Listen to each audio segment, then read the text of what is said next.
How you going, everybody? Well, as you know, the other day I did a video interview with Vince, who you're about to see again in a second.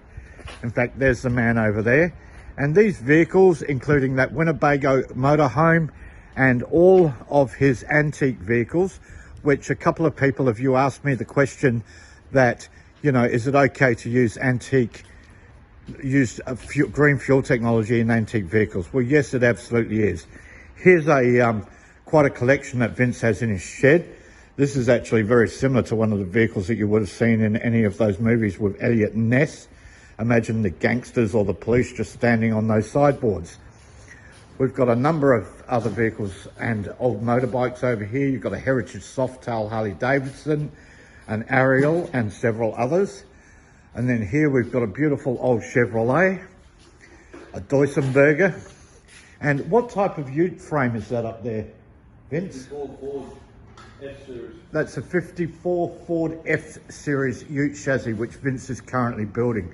So he has quite a collection of these vehicles himself. And what's this green beast up here? Friend of mine doing up a Zephyr ute. Oh, a Zephyr ute. So there you go. And any one of these vehicles or motorcycles, Vince would be quite happy to put GFT in at any given time, because we always talk about the fact that, especially with these old carbureted engines, that carbon does build up inside of them and the engines do need air to breathe. That stops the air, and the GFT helps clear those parts out. What's your comments, Vince? Well, anything that cleans up parts, right? And your fuel additive does clean up parts. Yep. It's the closest thing to the Lord. There you go. Now, appreciate that. So there you have it, guys. You've got a lot of antique cars here. There's absolutely no fear for anybody in using our products in these vehicles. So for all of those doubting people that thinks it doesn't work, there's proof in the pudding.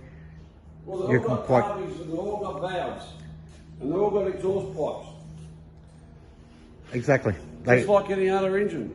They all run the same in any country. The only thing that changes, and this is where we excel, is we're dealing with poor quality fuels in many cases, and we look after the engines by making them run cleaner and smoother.